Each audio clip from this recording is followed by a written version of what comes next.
Hatred, sorry, finish the hatred of? Both. There's more hatred on both sides of the sexes. Comments and people. If you want a society to work, we should come to solutions instead of having. I loathe this type of ideology. In this video, Andrew Wilson joins the Whatever podcast. Andrew Wilson comes up against a feminist who says that his influence is harmful to young people. With that, let's watch Andrew Wilson expose a ridiculous feminist for the fool that she really is. So you said that we're good at debate techniques, aka manipulation techniques. Oh, yeah. A lot of debate is just a form of manipulation. Like, it's not about winning the debate. It's about controlling the conversation. Whoever's in control, there's a lot of people that aren't used to debate and those tactics. I can agree with that. So they're quiet and they get confused easily and they are more agreeable in those situations. And it doesn't really, it's not constructive to actually coming to solutions in society. It's more like who's the winner, who's the loser. And it just kind of, when you say that there's birth rate problems and I don't really hatred, talk about that, well, he does. Okay. It's kind of not constructive. Wait, hatred, sorry, finish the hatred of? Both. There's more hatred on both sides of the sexes. Comments and people. If you want a society to work, we should come to solutions instead of having. I loathe this type of ideology. Let me Why? explain. I have more respect for the Marxist feminist over there next to you, and here's actually why. Yeah. Okay. Because she picks a side. And here's the thing, right? It's hang on, I'll explain. Okay. Right? So if you're a knight on a battlefield and you're going out to battle, right? And in modernity, the battle is the info war. And debate what? Sorry, is the info war? information war. Okay. That is the battle in modernity. And the tool that we have, one of the primary weapons we have is debate and discourse. People are going to be good at it. They're going to be bad at it. I agree with that portion of it, right? Yeah, you're a good But master debater. the worst part is when people refuse to pick a side of it. Oh, I mean, Hang on. Cool. Hang on, almost done. It's when they refuse to pick a side of it, right? At least I know her side. And at least she knows my side. So at least when we go to the battlefield, right, and we're duking it out, we understand what the hell it is we're fighting for. You, like the position that you have of the perceived neutrality, right? I'm not that neutral. Yeah, first of so all. that's the thing, right? Is that I don't think you're neutral. I think, though, that you're trying to frame this as though you're neutral. I'm not neutral. I'm not a Democrat. I'm not blaming you for this. I'm here for a solution. I'm libertarian. I'm here for a solution, not just fighting against each other and How are you making us going to have a hate each solution other. with people who disagree with libertarianism? The Marxist feminist does, and I do. I don't What do care. you want? I want a solution to the problem instead of fighting against each other all the time. Does it bother you that he's independent? Just curious. What's that? I'm more Does it bother you independent. that he's independent since he hasn't picked his... She's right about some people being good at debate, some people not being good at debate. Some people are good at manipulating discourse, and that can make them good debaters. But I see what frustrates Andrew here. She says, let's all just come together. And why do we have to disagree? Well, it's easy to say that when you don't have a point of view. But if you do have a point of view, and you have a conversation with someone that disagrees with you, you'll understand why it's so hard to come to solution. The problem that I personally see with the information war, as Andrew calls it, especially on this show, when I see clips, you can't even get out of the starting gate of a debate if you present your side and you give some facts from credible sources and you're just trying to establish that as kind of a baseline and a buy-in, and the other person doesn't agree with the facts. I mean, if you can't get the other side to agree with reality, like that some things just are and there's truth and there's not truth, then you can't proceed with the debate. Because if you can't even define a woman, and I just use that one because it's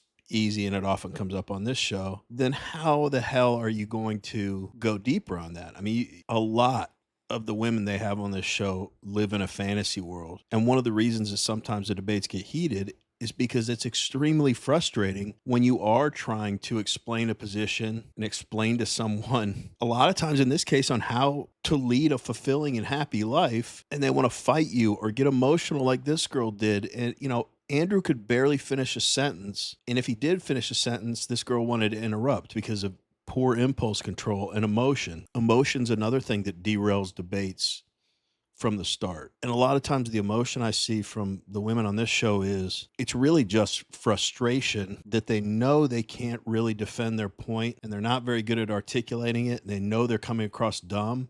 So then they start attacking and being nasty. And a good debater will meet you at the level you're at. So Andrew, if they're being nasty to him, he'll respond in kind. Because typically if someone challenges you like that in a debate, if you just accept it and accept getting beat up on, they'll continue with it. But if you push back on them with kind of equal force or as nasty of a comment, they'll back off of it a little bit. So that's why you go down those roads. And the fact that you can't even agree on basic facts and that most of their guests are women and they're extremely emotional. Those are two variables right there that will signal to you that, okay, I'm not going to get anywhere in this debate and there's going to be zero productive conversation. Doesn't mean you don't try, but you can identify it pretty quickly when the other person opens their mouth. Anyway, let's get back to the video.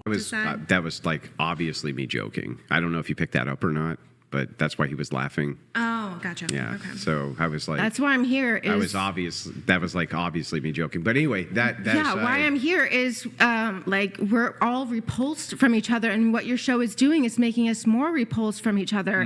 What is it actually doing to help society? Sure. Well, I'll answer that in a couple of ways. So, Okay. but before I do, don't want to quite let you get away with this. So you said we're good at debate techniques, aka manipulation techniques. I Can you- explained that why Well, I say it's manipulation. Yeah, give me a precise example of like a scenario in which either tonight or like a previous show I've hold on, let me Not finish. you, it's him. Stop. Yeah, okay. Let me always finish. me. Yeah, sorry, Let me get my words out. Sorry.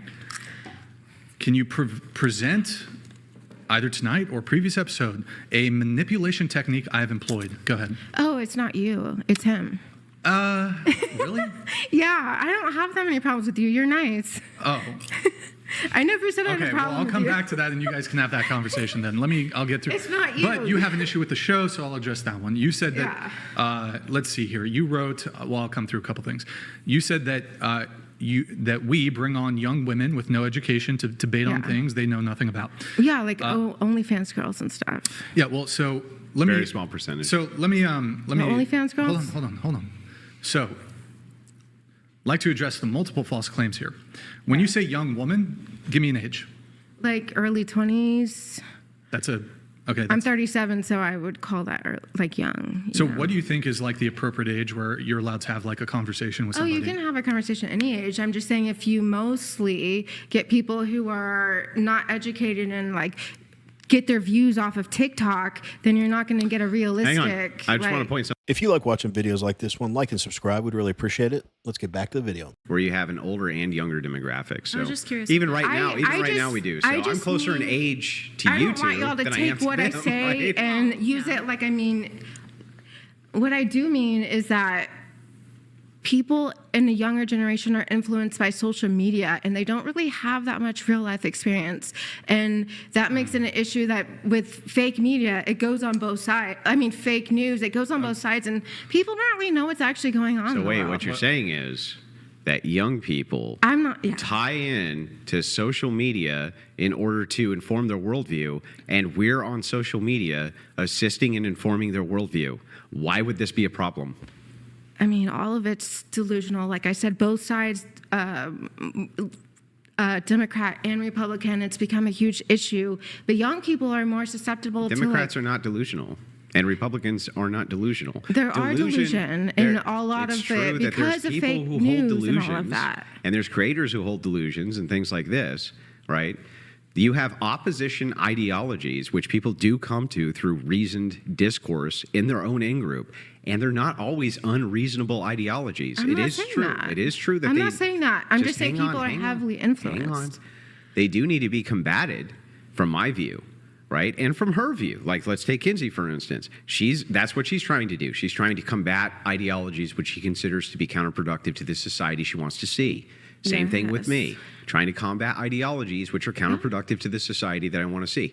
If the venue that we do this in is social media, you're saying that that's where young people go, right? Yeah. Why in the world is that not exactly where we would be in order to produce the ideology we want to see for the world? I think this girl pretty much sums up all the characteristics in someone that makes it borderline impossible to debate with them. She's constantly interrupting, but she's also coming in there, and she clearly wrote into them believing she's an expert on discourse and she could really put these guys in her place. Cut to her on here saying, well, I don't want you to use my words against me. It's like, they're your words. What are you talking about? But we want to hear from you. What did you think about this conversation between Andrew Wilson and this feminist? Let us know in the comments. Anyway, as always, really appreciate you watching, and we will see you in the next one.